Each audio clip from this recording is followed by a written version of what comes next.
TV. I'm your host, Jay Heilman. Thank you so much for joining us today. Well, my guest today is the lead singer and guitarist of one of the most influential and iconic metal bands to come from the Christian music scene. And 2024 marks the band's 40th anniversary. So I am pleased to be joined today by one of the most talented vocalists in all of the music business. From the band STRYPER, I have the one and only Michael Sweet. Michael, how are you doing today, my friend? I'm doing good, doing good. I'm in a cabin in the woods, camping with my grandkids, and I'm in the bathroom right now. It's the only place where I could go with the proper lighting and a seat. I'm sitting on the toilet seat, actually, and it's going really well. We're having a good time. It's a rainy day outside. I'm unshaven. You're getting me in rare form, I'll tell you that. Well, that's awesome. Well, it's been a little while since we had you here on Kingdom Builder. We've had you on here on the audio, the radio portion several times, but I'm glad to finally get you here on video. And Michael, I couldn't be more excited about our chat today because once again, we get to talk about new Striper. But before we get to this new record, let's talk about this.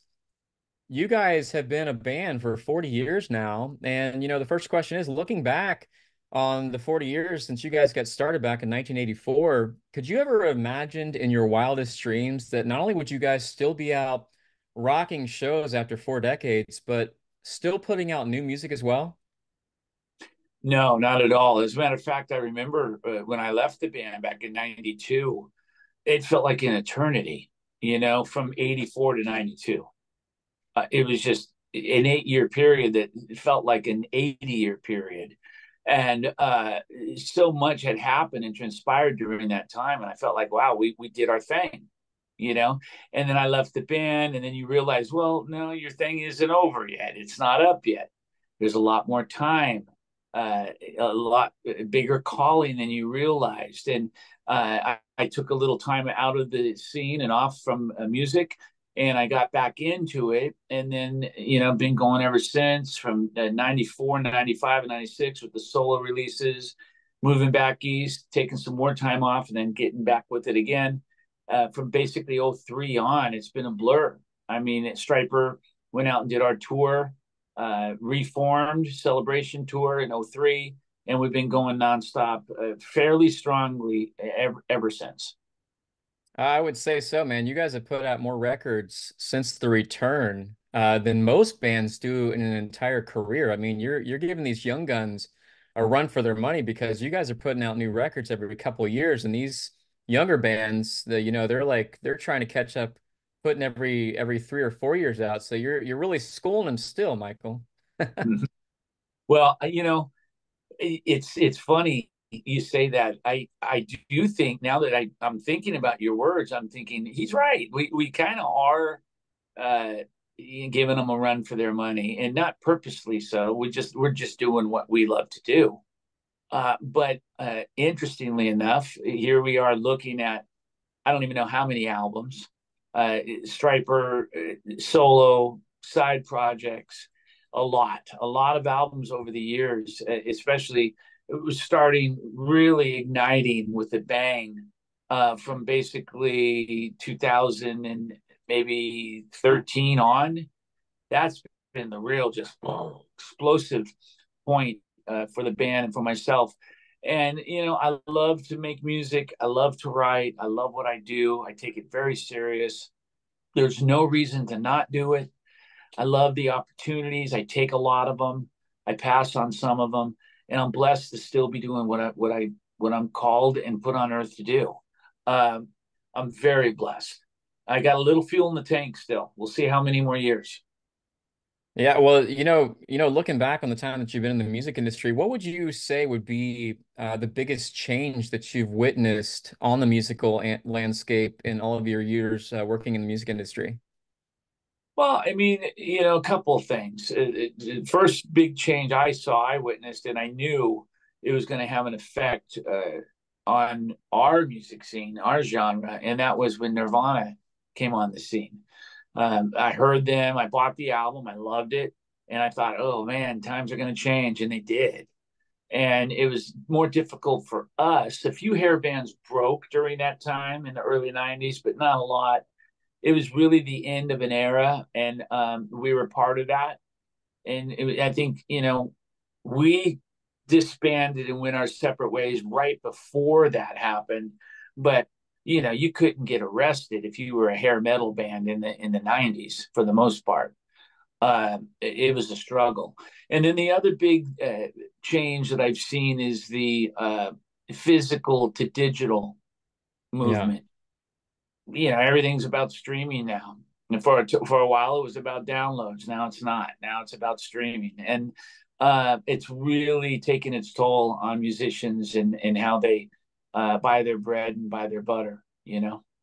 Yeah, and I look at it, it's kind of come full circle. I mean, back when you guys started, 8-track was just getting out of phase. You got vinyls that were still being pressed and stuff, and then you had cassettes that went on the CDs, and now we've got the digital age. But it's funny how you now vinyls are like kind of picking up again as far as, physical media goes. And I just think that's cool that, the technology has changed a lot, but you're still having kids, young kids that are wanting to go out and buy vinyl copies of a lot of these like iconic records that you and I grew up with, growing up in the 70s and 80s and stuff. It's awesome, I think. 100%. And I think at the end of the day, you can't argue with quality. You've got streaming and downloads, digital downloads that are MP3s, maybe MP4s. They're compressed. You lose all the transients and the dynamics. And I think it takes a little while for a younger generation to notice that or care about that. When you put on a vinyl album, it just sounds better. All of a sudden, there's all your dynamics and everything's popping and punching. It's not all flatline and over compressed. And it's a better quality. You get those little vinyl scratches and noises and pops, but the audio quality of the mix is much better. So you'd say And I vinyl think is still your favorite? yeah, vinyl is my favorite, personally, my favorite. And there's something about buying it, owning it, holding it, smelling it, seeing it. It's an experience, and it did go away for a while. I'm glad it's back. Quality never fades. It'll go in and out, but it'll always come back if it's good quality. Yeah, I was talking to my mom about this because my mom grew up, in '70s where you had a lot of vinyl and stuff, and she was telling me that she would sit with her record player, and one of the vinyls that was most memorable for her, just putting on the stereophonic headphones, was the Eagles '76 record Hotel California. So it's like you listen to Right. that record, and she said that the sound quality and just the 360 sound on those vinyls and those headphones back then just didn't compare to the kind of stuff that you even hear now. Absolutely, and you're not just dealing with the process quality of creating the vinyl and creating the recording, but you're also dealing with bands that it took a little more pride, in my opinion, in their musicianship and their craft. They were better songwriters and better singers and better players. It just, I mean, let's just say call it what it is. Yeah. There's some great players out there today, great songwriters. I'm not saying there aren't any. I'm just saying every band that got signed back in those times in the 60s and the 70s were phenomenal based on talent, not image. Yeah.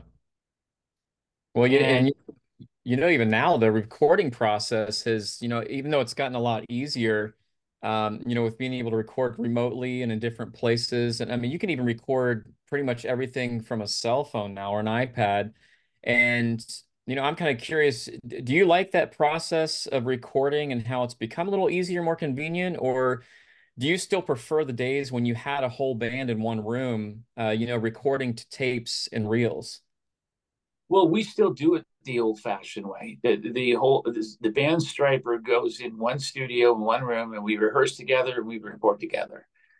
And that is the basic tracks. So the drums, guitars, bass, background vocals, keyboards, they're all tracked in a 2 to 3 week period at the same studio. And there's something to be said for that. There's an energy that is captured that you can't capture if you're in different locations doing it remotely. Yeah. You just can't. Um, Not to say that it's bad to do it that way. I do a lot of albums that way remotely with Sweet Lynch albums. They're all remote. I do my vocals one place, George does his guitars another place. But I think that's why the Stryper albums sound uh, on par and right in line with the past, is because we do it the old-fashioned way. Yeah. And I've spoken to a lot of musicians that still prefer that, if they could record individually or they can record one track at a time. A lot of them still like to do a live track session where you're recording everything at once. And Michael, speaking of recording, Stryper is about to drop a brand new record September 13th on Frontiers Music SRL. It's called When We Were Kings. And as always, I'm really excited to hear new tunes from you guys. So why don't you take a moment, tell us about this new record and what inspired this title track? Well, the new album is just a real incredible ride, roller coaster ride, up and down, side to side, twists and turns. It's got all kinds of cool stuff to it. And that's what I love about it. And it's a very thought out album. In other words, I thought about, as I was writing it, the fans more than ever, trying to give the fans the classic melodic anthemic choruses that they love, that they want, but at the same time trying to stay in 2024 and not go back too far to 1985. It's a balance of combining the two. You don't want to walk away from your past, but you have the present to stay in and the future to walk into. So Yeah. it's important, and that's what we try to do.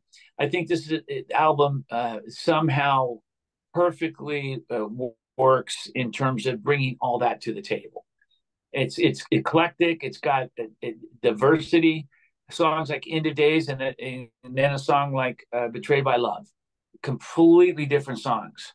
Almost sounds like it could be two different bands, but it doesn't, because it's Stryper performing them, and you know who it is the minute you hear it. So because of our signature guitar tone and the drum style, the vocal style, all that stuff. And man, I'm just really happy that we're living in a time right now where we're doing our best. We're releasing our best music and our best albums in 2024, and it's humbling and it's mind blowing. It's really cool. Well, the one thing that I look forward to just as much as the new music is the record's cover art, and this one is no different. You guys are well known for not only the great metal music, but just all of these iconic record covers. Of course, going back to Hell with the Devil. I mean, these were things that people are still talking about decades later, and this new one is no different. When We Were Kings record cover is amazing. Tell us about the concept behind this band with the artwork for this new record, and how you guys, choose to do these new album covers.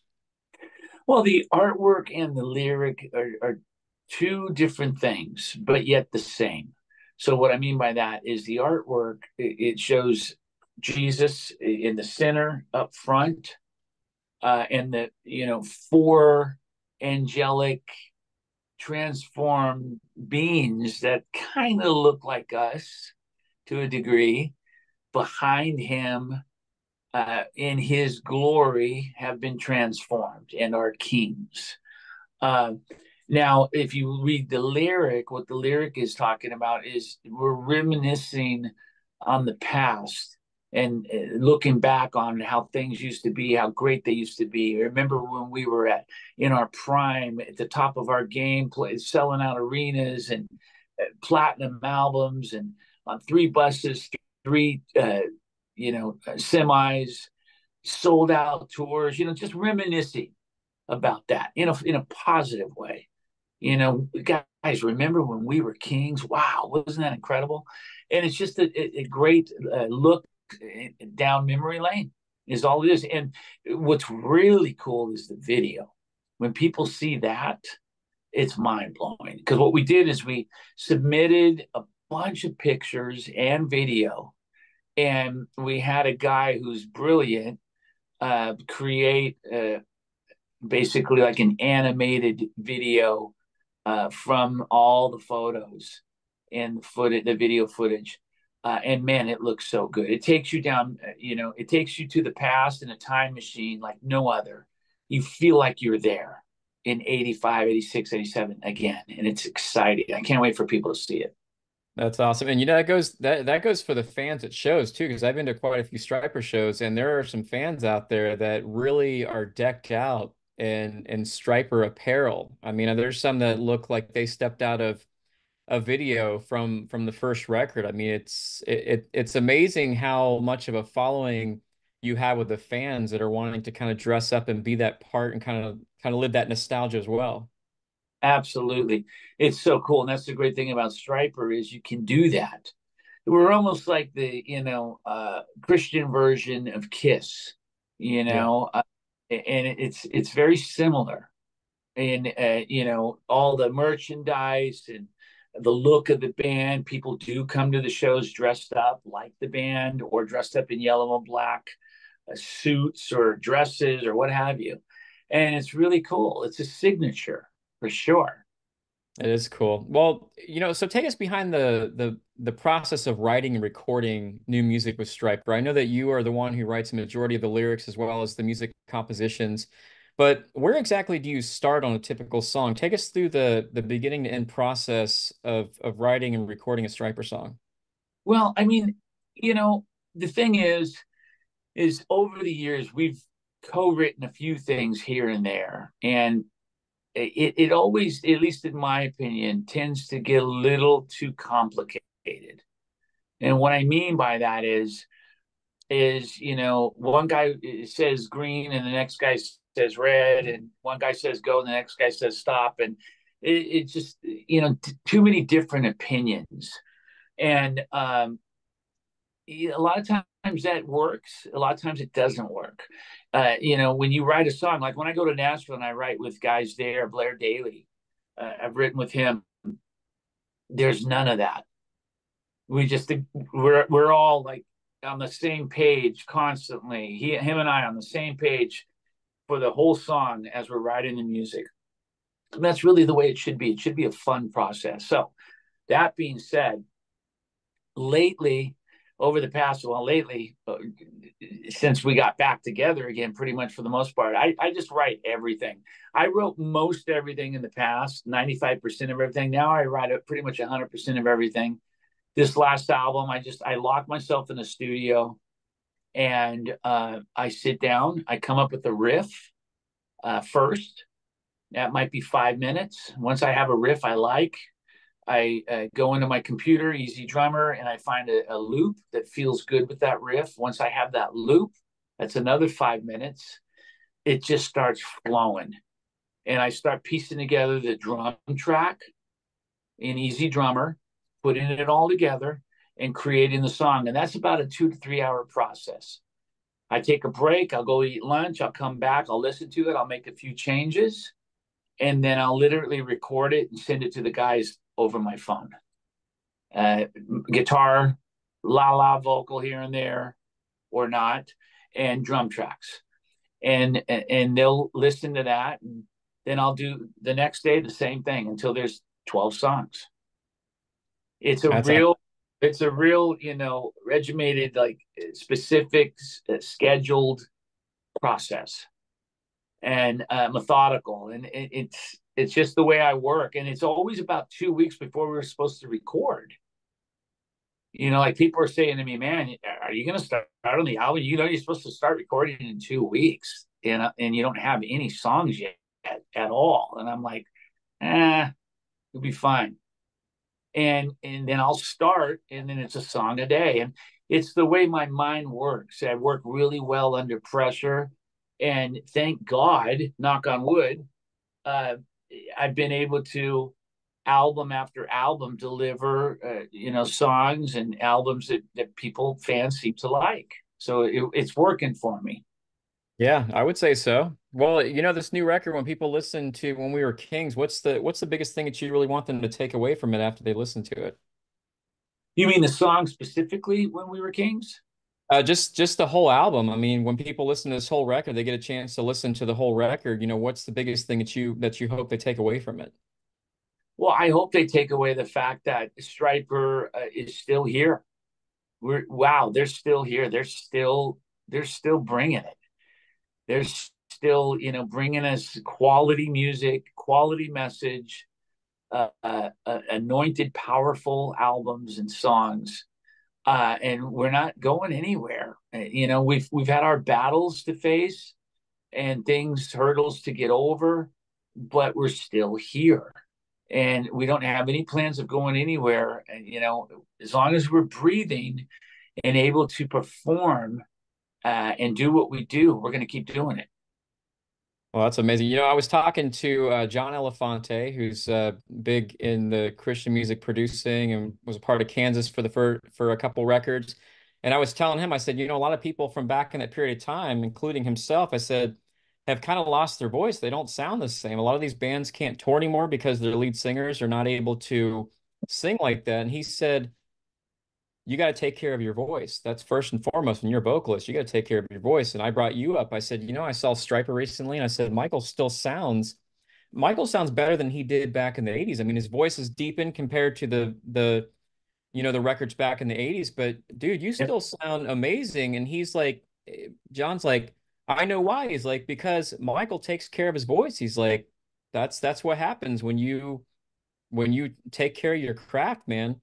And speaking of shows, you guys are still around, and you guys are going to be doing a 40th anniversary tour. And I'm hearing some exciting things about this. But when fans go out and see you guys on this tour, what can they expect from that? Oh man, well that was very, very nice of John. First of all, I love John. He's a dear friend of ours, and he's an amazing singer. I tell you, I think fans can expect a very unique experience in the sense that we're going to be doing two sets, coming out and doing a classic set, dressed like classic with that classic look, and then we're going to do a little intermission, and then we're going to come back out and do a modern, new era Stryper from '03 on, '05 on, excuse me, and with newer outfits, newer looking guitars, more modern. That's kind of the concept. We're going to have lots of imagery to go along with it, video walls, and lots of cool stuff going on for every song. And it's going to really be like an amusement park ride. Instead of just watching the band, you're going to have a lot more to watch and take in. And it's going to be so cool. And we can't wait, man. We're excited. It's going to be a big deal. It's going to be a big tour, and we're going to have a blast. I'm excited about it, man. This will be the second time this year I've seen you. You guys are going to come to Clearwater in November, so I'll be able to see that. I saw you guys at the House of Blues in Orlando earlier this year, so looking forward to that. And speaking of shows, Michael, I had a video that I'd seen a couple months back of Skillet lead singer John Cooper and Disciple lead singer Kevin Young standing side stage while you guys were playing a festival, totally rocking out, singing along, and having total fanboy moment. And for the question for you is, what's it like for you, Oz, Robert, and Perry, being such an influence on today's Christian rock and metal scene? Being looked up to not only as influential, but the iconic, status that the band's been come to know by. Well, it's always humbling. I mean, because we don't look at ourselves that way. We just look at ourselves as four regular guys, who somehow got a break and God decided he wanted to use us and do new, unique things with the band.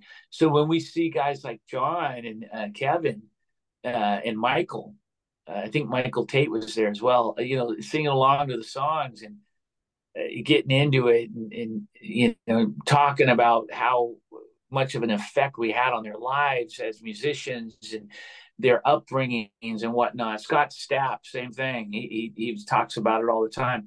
It's humbling. It really is, because to know that we had a positive effect on those guys, their lives could have taken a turn and they could be different people if they had never heard Stryper. And if we didn't have that effect on their lives, the music or the lyrics. So it's humbling and it's powerful and it's incredible, absolutely mind blowing.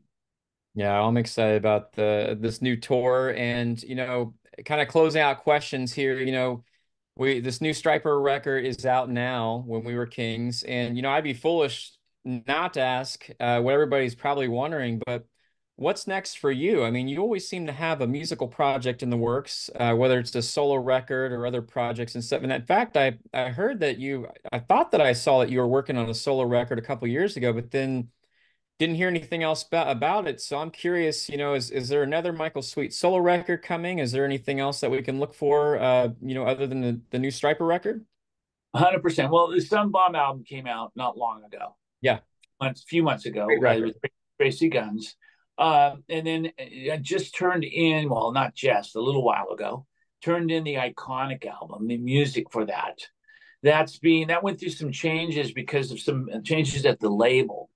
So that got delayed a little bit. It's going to get wrapped up and come out next year.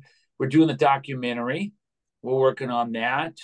Got some killer footage and interviews done with that. He's going to travel with us on this tour, and I would say, probably expect it to come out end of next year, beginning at the latest, beginning of 26. Also have a solo album I finished. I call it an inspirational album. It will see the light of day. I just want it to be with the right label and get the proper release it deserves. Very different, unlike anything I've ever done, but so cool. And then I have an album I started with CJ Grimart, and that is killer too. Oh man, he wrote the music. I'm writing the lyrics and the melodies, and we have been going back and forth on figuring out a way to finish that and get that out as well. So there's a lot of stuff going on, a lot of stuff in the works over the next few years for sure. And then of course by that point we'll be at a point to do another Striper album, and who knows what else? Maybe another Sweet and Lynch, maybe another project, maybe who knows. Well, that's awesome. Well, I'm always excited to see what you got cooking, man, because I know Striper's not the only thing you released the To Hell with the Amps record earlier this year, which was Yeah, awesome. It's good to hear yeah. Striper broken down in acoustic. That was awesome. Well, Michael, thank you so much for joining us today. I greatly appreciate it. Always a pleasure to catch up with you. And man, I'm just looking forward to seeing you on this 40th anniversary tour later this year. And Michael, I pray that the Lord continues to use Striper and you just to lift up the name of Jesus and just bring that rock and metal for those crowds, man. Thank you so much for joining us today. Thank you, Jay. I appreciate it, man. Thanks for having me. All the best to you and yours and what you do, and we will see you out there on the